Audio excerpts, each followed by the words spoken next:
नमस्कार।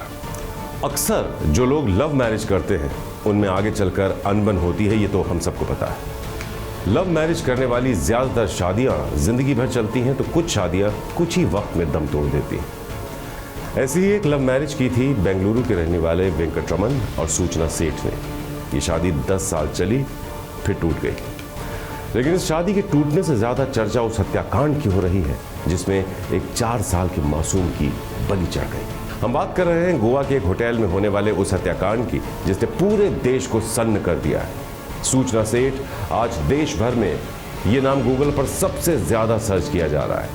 और सर्च क्यों ना किया जाए, इन मैडम ने काम ही ऐसा किया है कि देश की हर माँ आज इसको कोस रही है, गालियां दे रही है। क्योंकि ममता को शर्मसार करने वाली इस कलयुगी माँ ने अपने ही 4 साल के मासूम बच्चे को मौत के घाट उतार दिया। वजह थी पति से गुस्सा। जिस वेंकटरमन से कभी इस औरत ने लव मैरिज की थी, आज अपने उसी पति से इस कदर नफरत हो गई कि उसके लिए इसने अपने बच्चे तक की कुर्बानी दे दी। जिस अदालत में इन दोनों के तलाक का मामला चल रहा था, उसने यह फैसला दिया था कि वेंकटरमन सप्ताह में एक बार रविवार के दिन अपने बच्चे से मिल सकता है। बस यही फैसला सूचना सेठ को इतना नागवार गुजरा कि उसने अपने 4 साल के मासूम बच्चे की बलि चढ़ा दी। जिस तरह से पुलिस को उसके ऊपर शक हुआ तो पुलिस ने तुरंत ही यानी कर्नाटक पुलिस को कांटेक्ट करके उस औरत को गिरफ्तार किया है। मुझे लगता है बाकी इन्वेस्टिगेशन चल रहा है और वो उसको अरेस्ट किया है। और बाकी हमारी जो एसपी नॉर्थ और पूरी टीम यानी उस केस के लास्ट अंत तक जाएंगे। बेंगलुरु की एआई कंपनी की सीईओ ने हत्याकांड को अंजाम देने के बाद अपने बचाव के लिए फूल प्रूफ प्लानिंग तो बनाई थी, लेकिन बौखलाहट में कुछ ऐसी गलतियां कर बैठी कि पुलिस के हत्थे चढ़ गई। अब इस मामले में हर घंटे नए नए अपडेट सामने आ रहे हैं। पुलिस की माने तो सूचना अपने पति वेंकटरमन से अलग होने के बाद लाखों का गुजारा भत्ता चाहती थी। दावा यह भी है कि पति को बेटे से न मिलने देने की सनक में ही सूचना गोवा गई थी और वहां बच्चे को उसने मार डाला।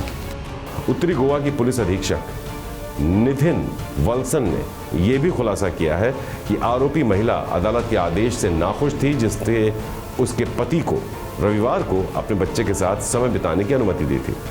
पुलिस के मुताबिक सूचना सेठ और वेंकटरमन का साल 2022 से तलाक का जो मामला था वो अंडर प्रोसेस था।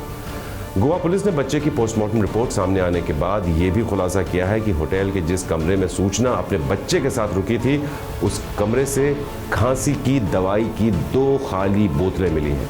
इससे ऐसे संकेत मिलते हैं कि ममता को शर्मसार करने वाली इस कलयुगी माँ ने पहले बच्चे को दवा की भारी खुराक दी और बाद में बहुत मुमकिन है जब वो बेहोश हो गया हो तब तकिए से मासूम का दम घोंटकर उसकी जान ले दी। क्योंकि अधिकारियों के अनुसार पोस्टमार्टम से सामने ये आया है कि मौत दम घुटने से हुई है बच्चे की। ये काम तकिए या किसी कपड़े से किया हो सकता है। पुलिस की माने तो आरोपी सूचना सेठ ने अपने बच्चे के मर्डर के बाद अपने बचने के लिए पूरी प्लानिंग की थी। उसने अपने बच्चे की जान लेने के बाद उसके शव को बैग में भरकर टैक्सी से पड़ोसी राज्य कर्नाटक ले जाने की प्लानिंग की थी, लेकिन होटल कर्मचारियों की मुस्तैदी से वो पकड़ी गई।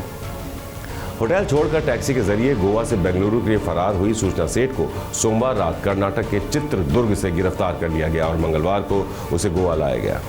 फिलहाल पुलिस मामले की और गहनता से जांच कर रही है और सूचना सेठ को 6 दिन की रिमांड पर भेजा गया है। हत्याकांड की हर बारीकी का पता लगाया जा सके, इसके लिए पुलिस पूरी पड़ताल कर रही है। अब देखना यह होगा कि अदालत इस निर्मम हत्याकांड के लिए इस कलयुगी मां को क्या सजा सुनाती है।